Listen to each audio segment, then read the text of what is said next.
Halo Sobat Muda Indonesia, perkenalkan saya Ginda Dwi Wulandari. Halo, saya Ingrid Monika Rumapea. Hari ini kita akan mengenal sosok pahlawan luar biasa, Raden Ajeng Kartini. Di masa ketika perempuan belum bebas bersekolah, beliau berani bermimpi tentang masa depan bangsa. R.A. Kartini menulis surat kepada sahabatnya di Belanda, menyuarakan pentingnya pendidikan bagi perempuan Indonesia. Beliau percaya, dengan pendidikan, bangsa Indonesia akan maju. Kartini tidak mengangkat senjata, tapi beliau melawan dengan ilmu dan pemikiran. Hari ini, bela negara bisa kita wujudkan dengan belajar sungguh-sungguh dan memberikan karya terbaik untuk Indonesia. Cinta tanah air dimulai dari hal kecil. Dan Kartini telah memberi teladan untuk kita semua. Kadang kita lupa, kemerdekaan yang kita rasakan sekarang adalah hasil perjuangan para pahlawan. Mulai dari hal kecil saja, menghargai perbedaan, menjaga lingkungan, dan belajar sungguh-sungguh demi Indonesia yang lebih baik. Karena cinta tanah air bukan hanya kata-kata, tapi tindakan nyata. Kami cinta tanah air Indonesia. Assalamualaikum warahmatullahi wabarakatuh. Halo Sobat ASN, perkenalkan nama saya Panca Jiwa Alphalingga, peserta Latsar CPNS Batch 3, NDH 23, Angkatan 12, Kelompok 3. Halo Sobat ASN, dan saya Melanda. Saya juga peserta Latsar CPNS Batch 3, NDH 24, Angkatan 12, Kelompok 3. Kami berdua akan mengenalkan role model tokoh kebangsaan. Tokoh yang kami angkat adalah Bapak Jenderal Sudirman. Beliau lahir pada 24 Januari dan dikenal sebagai pemimpin yang sederhana, tegas, dan memiliki semangat bela negara yang luar biasa. Salah satu peristiwa yang menunjukkan nilai bela negara dari Jenderal Sudirman adalah saat agresi militer Belanda II pada tahun 1948. Pada agresi militer Belanda II, beliau dalam kondisi sakit paru-paru yang sangat serius. Secara medis, beliau seharusnya beristirahat total. Namun demi mempertahankan kemerdekaan Indonesia, beliau tetap memimpin perang gerilya selama kurang lebih 7 bulan. Inilah wujud nyata nilai bela negara. Rela berkorban demi bangsa dan negara. Tidak menjadikan keterbatasan sebagai alasan untuk berhenti berjuang. Selama 7 bulan perang gerilya, beliau memimpin perjuangan dalam keadaan lemah, namun semangatnya tak pernah runtuh. Beliau mengorbankan kesehatan, kenyamanan, bahkan nyawanya demi tegaknya kedaulatan Republik Indonesia. Sebagai CPNS, kita tidak berperang di medan tempur, tetapi berjuang melalui pelayanan terbaik kepada masyarakat. Nilai bela negara yang kami angkat adalah rela berkorban, yaitu kesiapan mendahulukan kepentingan bangsa di atas kepentingan pribadi. Mari teladani semangat Jenderal Sudirman. Salam Pancasila, Merdeka! Yurni, hari ini kita membahas tokoh bangsa yang luar biasa. Sosok yang bukan hanya memproklamasikan kemerdekaan, tapi juga menunjukkan nilai bela negara sejal.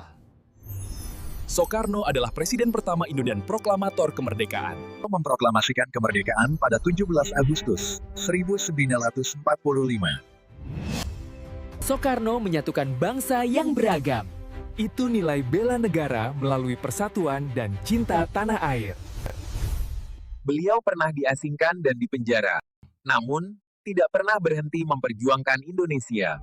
Sebagai CPNS, kita juga punya tanggung jawab bela negara, melalui integritas, pelayanan, dan loyalitas pada bangsa. Semangat Soekarno harus terus hidup dalam diri kita. Bela negara dimulai dari pengabdian terbaik hari ini, untuk Indonesia. Siapa sangka, seorang pemuda yang gemar belajar dan berorganisasi, kelak menjadi proklamator bangsa.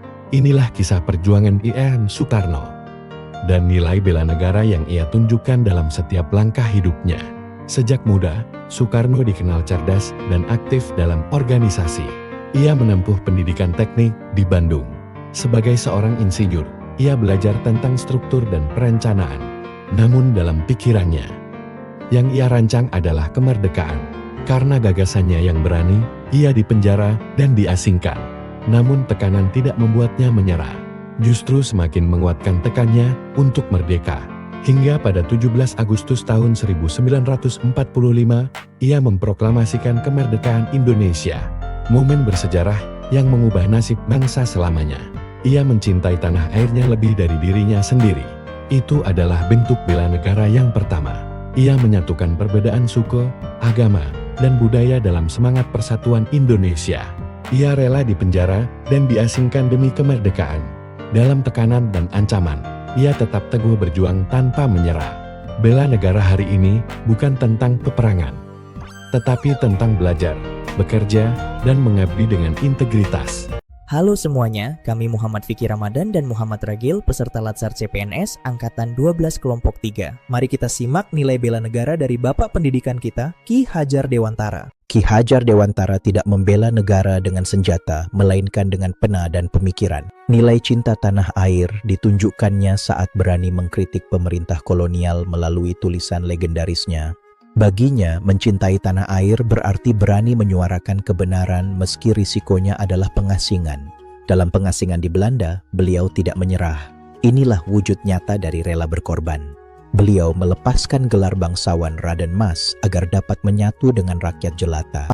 Ini adalah implementasi nilai sadar berbangsa, bahwa perjuangan bukan tentang kasta, melainkan tentang kesetaraan. Mari kita teruskan api perjuangan beliau melalui karya dan integritas di era digital ini. Membela negara dimulai dari literasi dan edukasi. Jadilah pribadi yang bermanfaat bagi sesama. Halo Sobat Latsar, perkenalkan nama saya Nurul Padilah, dan saya Nesya Agustia, kami peserta Latsar CPNS 2026. Kami akan membahas satu tokoh kebangsaan yang sangat inspiratif dan dikenal sebagai ilmuwan jenius. Wah, siapakah beliau?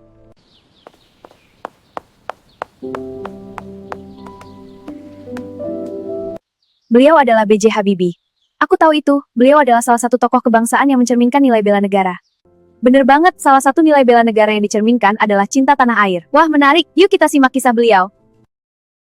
Bapak B.J. Habibie, Presiden ketiga Republik Indonesia yang dikenal sebagai ahli teknologi dirgantara kelas dunia. Beliau lahir di Parepare, Sulawesi Selatan, dan sejak muda sudah menunjukkan kecerdasan luar biasa. Beliau menempuh pendidikan di Jerman dan berhasil menjadi insinyur pesawat yang diakui serta dihormati di luar negeri. Namun di tengah kesuksesan itu ada satu hal yang selalu beliau pegang teguh, yap, cintanya kepada Indonesia. Ketika Indonesia membutuhkan tenaga dan pikirannya untuk membangun industri penerbangan nasional, beliau memilih pulang. Beliau meninggalkan kenyamanan hidup di Jerman demi satu tujuan, membangun bangsanya sendiri. Perilaku nyata B.J. Habibie tersebut menunjukkan rasa cinta terhadap tanah air melalui pengabdian terhadap negeri Indonesia. Tidak hanya itu, saat menjadi presiden pun, beliau juga menunjukkan sikap demokratis dan bertanggung jawab di masa transisi reformasi. Semua itu dilakukan bukan demi popularitas, bukan demi kekuatan tetapi demi Indonesia yang lebih maju. Nah, itu kisah singkat dari Bapak B.J. Habibie sebagai tokoh kebangsaan bela negara. Sumpah, aku jadi ikut bangga menjadi bagian dari bangsa Indonesia.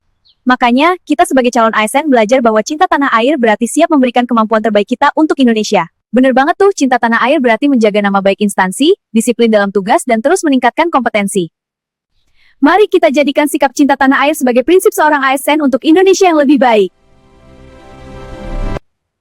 Terima kasih semuanya.